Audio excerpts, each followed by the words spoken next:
G'day crew, I haven't got an on-water video to do this week, so I thought I'd just show you how I set up these trolling boards.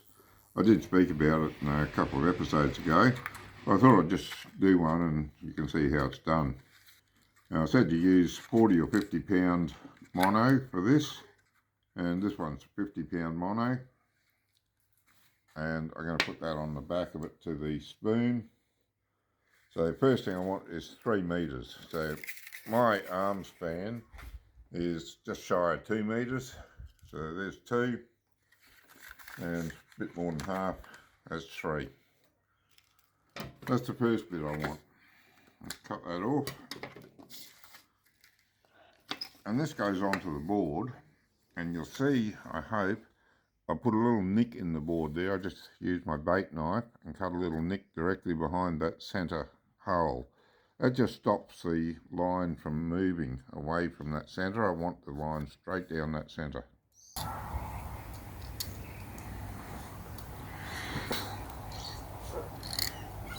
Now to tie it on, you can do a uni knot or whatever knot you prefer. I like the Centauro knot. And being a 50 pound line, probably only need 4 turns on it, it'll be plenty.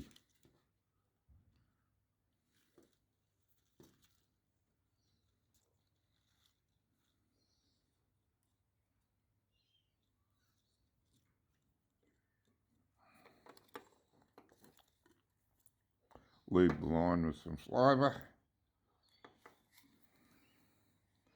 and tighten it down into that groove that you've cut in there. Your line won't move side to side now. That just ensures that the track's nice and straight. And then cut off your tag end. I'll leave a couple of millimetres extra just in case there's some slippage, but there shouldn't be any. On this other end, we're going to put our ball bearing swivel. Now I've got a couple here as samples. There's a 65 kilo, which is way overkill for it. There's a 30 kilo, and you can see they're quite tiny, really. That 30 kilo one, it's 66 pound roughly, and that's really tiny. Doesn't disturb the water much. So that's the one I'm going to use.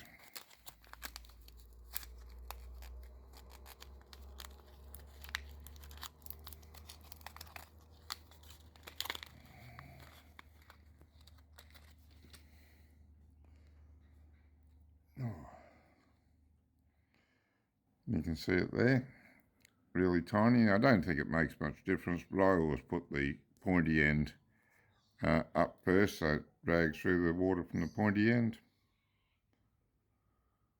As I say, I don't think it makes any difference. They're both ends swivel, so just the way I do it. Okay, same sort of knot here. Use a uni knot or whatever your preferred knot is. Might need a little bit more tag end there.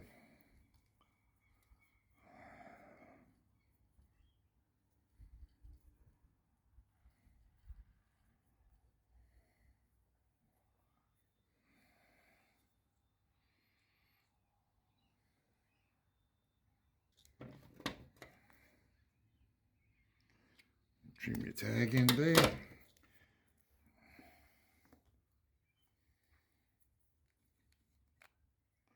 And as you can see, that swivel's not a great deal bigger than the knot that I just put in the line.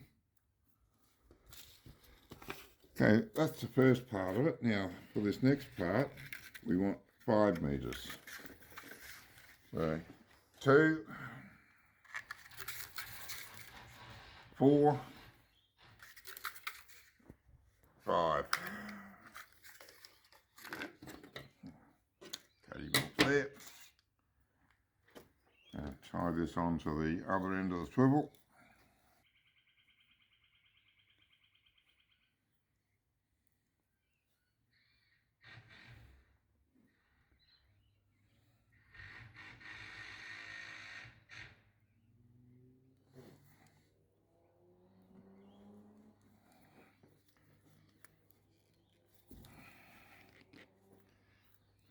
make sure it's snug down nice and tight. Trim your tag end. Okay. And on the other end of it, when we get there, we tie our spoon. Now, I got this spoon from Mr. Bates so long ago, it's been sitting in my tackle box that the paper and the price is just about worn off a bit. But it's still in good nick. The point's razor sharp. There's a tiny little bit of rust down there, but it'll run fine.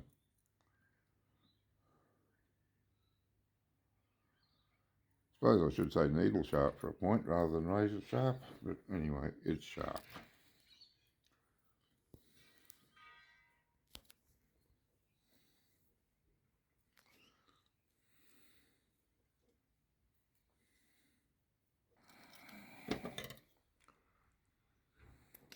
Okay. And that's it set up there. The other thing you need to worry about is you can see that slot there that this eye sits in. You want that eye to sit about the middle of the slot. You can undo that nut on that side, slide it backwards and forwards, and then tighten it up when you get it where you want it. So that's maybe 0.5 millimetre forward of the centre. I tried to get it in the centre, but it didn't quite work, but that's near enough and it works well. So you don't have to be 100% right. 0.5 mil either way is fine. And that's it. You can clip your snap swivel straight onto that, or you can tie a bit of heavy line onto it with a ring or something to attach to your main line. But I generally just put my snap swivel straight onto that ring, and that works well as well. And that's all there is to it. It's a pretty simple setup, and you can go out and get plenty of mackerel, skill mackerel out in the bay. You'll probably get hit with something else. If you're unlucky, it'll be a grinner. If you're lucky, it might be something better.